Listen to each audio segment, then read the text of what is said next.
Catherine never imagined that a single man, Charlie Lancaster, would turn her carefully structured life upside down. He wasn't just any CEO, he was the Ice King of Lancaster Technologies, a man as untouchable as he was powerful. And she was just an invisible administrative assistant, fetching coffee and organizing files. Every day was the same for Catherine. A tiny apartment, a crowded subway ride, and 8 hours of work where no one really noticed her. But then, the mystery gifts began. A pen, a book, anonymous notes with no signature. And then came the fire. Catherine never expected that a life-or-death moment would uncover a secret that was never meant to be revealed and change her world forever. Every weekday morning started the same for Catherine Hayes. 5:30 a.m. The alarm screamed, pulling her from restless sleep. She hit snooze twice, a small rebellion before another day inside the glass fortress of Lancaster Technologies. 7:15 a.m. A crowded subway ride, the press of bodies, the robotic voice announcing stops, reminding her she was just one of millions moving through the city. 8:00 a.m. Catherine walked into the office, sterile and pristine. Like always, she went straight to the coffee machine, memorizing the complicated orders of executives, especially Charlie Lancaster's black coffee. No sugar, just a splash of almond milk. He barely acknowledged her. His sharp gaze swept over her like she was part of the office furniture, unimportant, unseen. But then, one day, something changed. A small velvet box sat on her desk. Inside, a deep blue Mont Blanc fountain pen gleamed under the fluorescent lights. She frowned. She hadn't ordered this. A folded note lay inside, written in strong, elegant handwriting. "For your words." Catherine glanced around, searching for someone, anyone, who could explain. But no one seemed to notice. Who would send this, and why? Lily, her closest friend at work, snatched the pen, eyes gleaming with excitement. "Oh my God, Catherine, this thing costs more than your rent. Do you have a secret admirer?" "It's probably a mistake," Catherine muttered, but unease curled in her stomach. But it didn't stop there. A week later, she returned from lunch to find a vintage book sitting on her desk, a rare edition of Pride and Prejudice. She stared. She had only mentioned this book once, in passing, in a casual conversation in the break room. Inside, a simple note: "Second chances exist." Her heart pounded. This wasn't just a coincidence. Someone out there knew her better than she had ever realized, and that terrified her more than anything. Then came the VIP symphony tickets, the exact concert she had sighed about when calling Lily 3 weeks ago. This time, the note read, "Beauty should be shared." Lily nearly screamed at lunch. "Catherine, someone is watching you. Who could it be?" Catherine didn't know. But what unsettled her wasn't the gifts. It was how deeply this person seemed to understand her. She started watching the handwriting of her colleagues, studying the way men grip their pens when signing documents. She became a detective in her own life, piecing together clues. And every morning, as she placed Charlie Lancaster's coffee on his desk, she wondered, was it just her imagination, or did his gaze linger on her just a little longer than before? Late at night, the office was silent. Catherine quietly gathered her things, stacking the last of the reports neatly on her desk. Most employees had gone home hours ago. The only light still shining came from the executive floor upstairs. She was about to leave when she heard a voice from the conference room, deep but lacking its usual coldness. "Charlie Lancaster." She paused. She wasn't trying to eavesdrop, but something in his tone made her stop in her tracks. Moving carefully, she approached the slightly open door. On the screen, Charlie was speaking to a group of children in hospital gowns. Some were bald, their eyes tired yet filled with excitement. "The new hospital wing will be ready next month," Charlie was saying, his voice softer than she had ever heard it, "and the equipment we ordered will arrive ahead of schedule." A little girl beamed.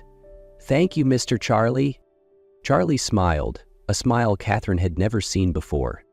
"No need to thank me, Ellie. Just promise me you'll get better, okay?"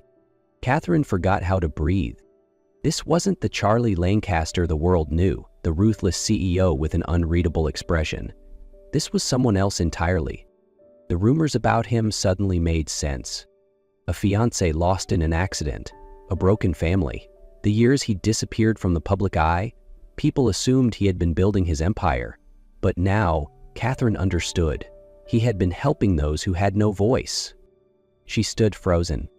Charlie Lancaster wasn't heartless.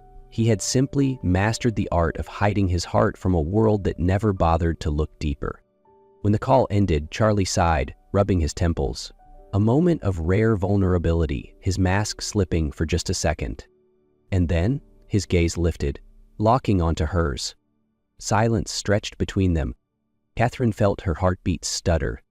Charlie didn't speak. He simply looked at her, long enough that she felt like he was deciphering every thought in her mind. Then, as if making a decision, he stood up and walked toward her. "I thought everyone had gone home," he said, his voice measured. Catherine had no idea what to say. But she knew, from this moment on, she would never look at him the same way again. 11:27 p.m. Catherine stared at her computer screen, exhaustion settling deep in her bones. The final edits on Charlie's presentation were nearly done.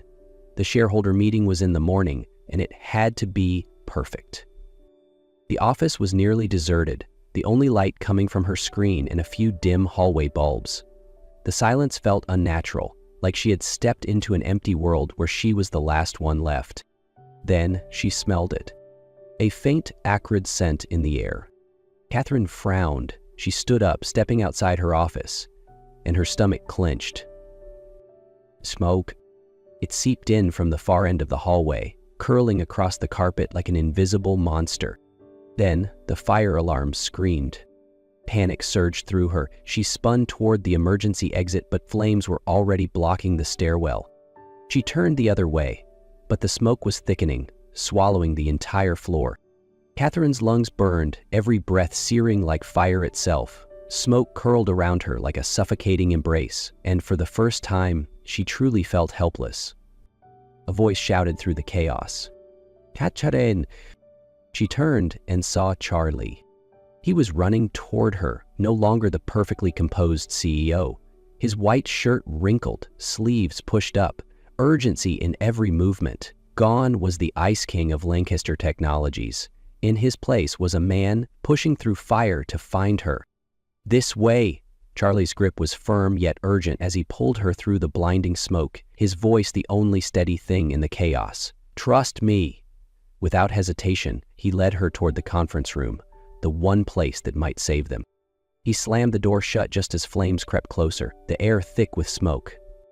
Catherine choked, her lungs burning as she struggled to breathe. Charlie shrugged off his jacket, quickly drenching it with water from a nearby bottle, and wrapped it around her shoulders. "Breathe through this." His voice was calm but firm. "We're gonna be okay." Catherine looked up. His blue eyes weren't panicked, only focused. He wasn't afraid, he wasn't hesitating. He was only concerned about getting her out alive. She had never seen anyone like him. Then Charlie spoke again, and his words hit her harder than the fire ever could. "The gifts, they were all me." Catherine's breath caught. "The pen, the book, the symphony tickets." His voice was hoarse from the smoke. "It was me, all of it." Outside, sirens blared, red lights flashing against the glass. Catherine felt her world tilt. And just before the darkness pulled her under, Charlie's hand stayed wrapped around hers, refusing to let go. 11:27 p.m. Catherine stared at her computer screen, exhaustion settling deep in her bones. The final edits on Charlie's presentation were nearly done. The shareholder meeting was in the morning, and it had to be perfect. The office was nearly deserted, the only light coming from her screen and a few dim hallway bulbs. The silence felt unnatural, like she had stepped into an empty world where she was the last one left. Then she smelled it. A faint, acrid scent in the air. Catherine frowned. She stood up, stepping outside her office, and her stomach clenched. Smoke. It seeped in from the far end of the hallway, curling across the carpet like an invisible monster. Then the fire alarm screamed. Panic surged through her. She spun toward the emergency exit, but flames were already blocking the stairwell. She turned the other way, but the smoke was thickening, swallowing the entire floor. Catherine coughed violently, heat licking at her skin. She was trapped. A voice shouted through the chaos. "Catherine!" She turned and saw Charlie. He was running toward her, no longer the perfectly composed CEO. His white shirt wrinkled, sleeves pushed up, urgency in every movement. Gone was the Ice King of Lancaster Technologies. In his place was a man pushing through fire to find her. "This way!" Charlie grabbed her wrist, pulling her toward the large conference room, the one with fireproof doors. He slammed the door shut just as flames crept closer, the air thick with smoke. Catherine choked, her lungs burning as she struggled to breathe. Charlie shrugged off his white shirt wrinkled, quickly drenching it with water from a nearby bottle, and wrapped it around her shoulders. "Breathe through this." His voice was calm but firm. "We're gonna be okay." Catherine looked up. His blue eyes weren't panicked, only focused. He wasn't afraid, he wasn't hesitating. He was only concerned about getting her out alive. She had never seen anyone like him. Then Charlie spoke again, and his words hit her harder than the fire ever could. "The gifts, they were all me." Catherine's breath caught. "The pen, the book, the symphony tickets." His voice was hoarse from the smoke. "It was me, all of it." Outside, sirens blared, red lights flashing against the glass. Catherine felt her world tilt. And just before the darkness pulled her under, Charlie's hand stayed wrapped around hers, refusing to let go. A hospital room, white lights, the steady beep of a heart monitor. Catherine opened her eyes. A dull, burning ache spread through her lungs, like every breath still carried the fire inside. She realized she was in a hospital bed, an IV drip attached to her arm. Then she saw Charlie. He was sitting right beside her, his white shirt still stained with soot, his face exhausted, but his blue eyes never left her. How long had he been here? "You're awake?" His voice was hoarse, but filled with relief. Catherine tried to speak, but her throat felt raw. Charlie immediately poured her a glass of water, his hands shaking slightly as he handed it to her. "I thought you didn't make it." Her voice was weak. Charlie shook his head, his gaze unwavering. "I told you I wasn't going to let anything happen to you."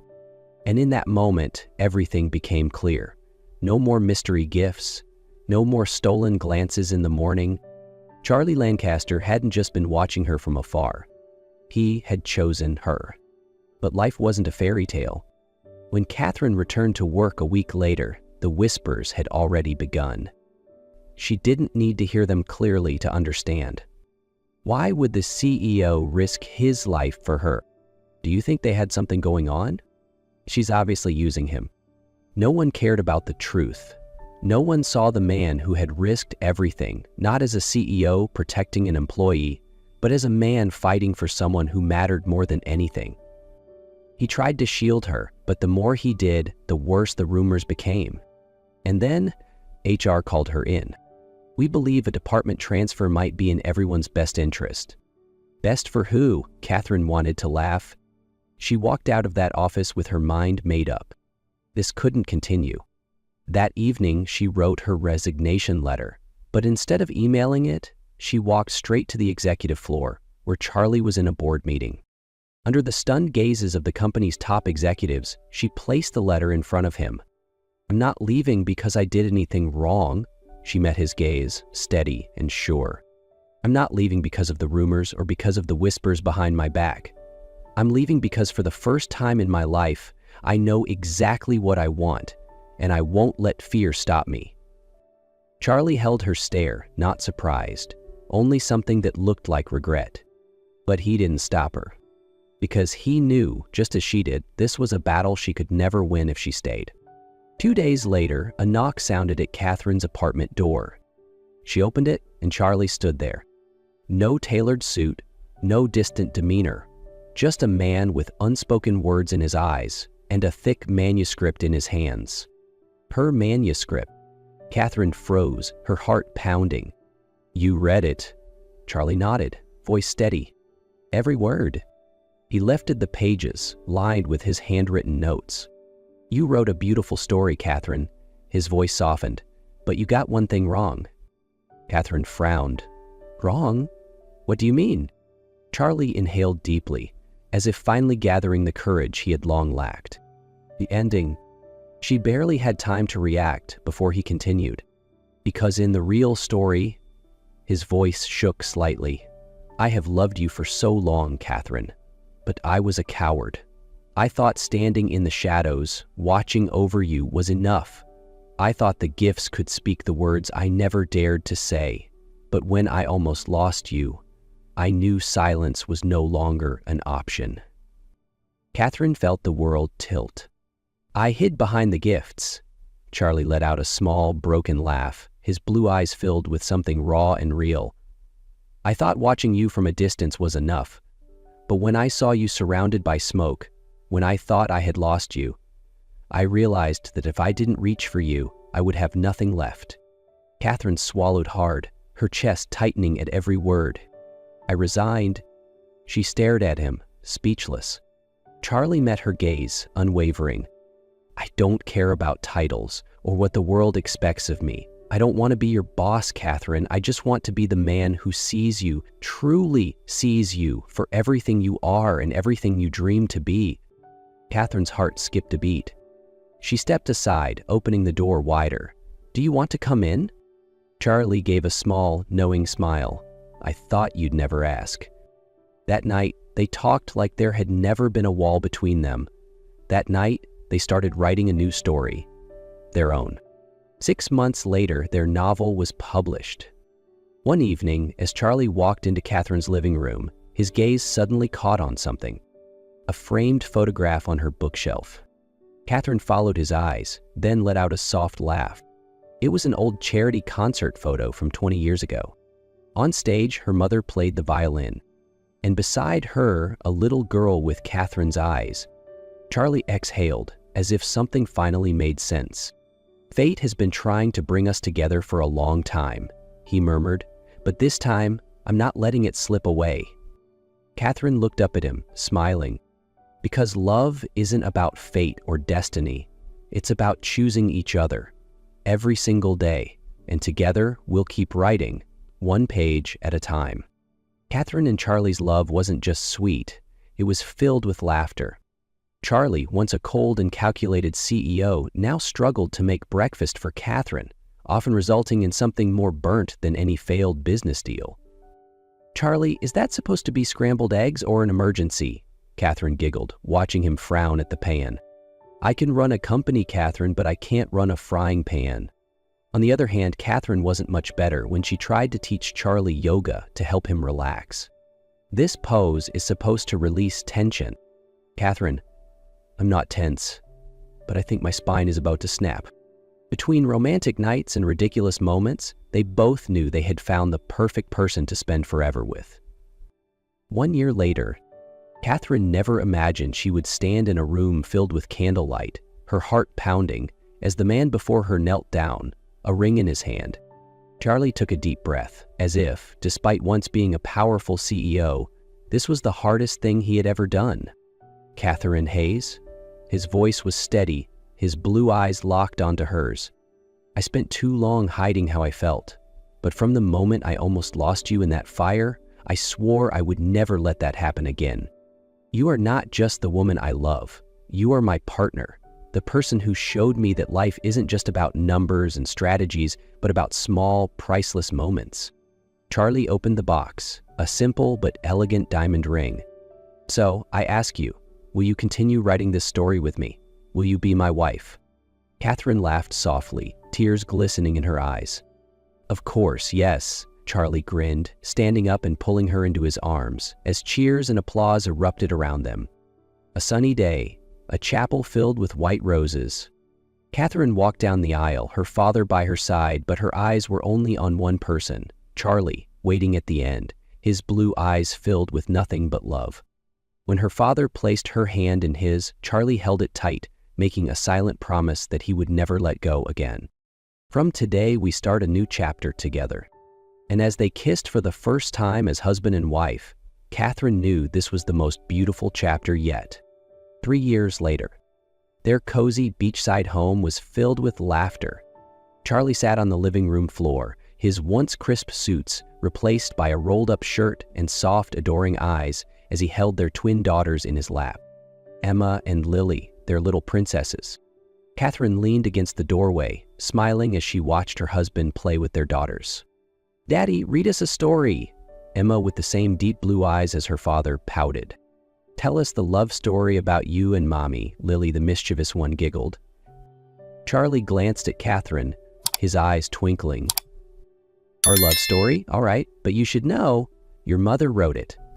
Catherine laughed, stepping forward to sit beside them, wrapping all three in her arms. In that moment, she knew she had everything, and the story they had written together would continue forever.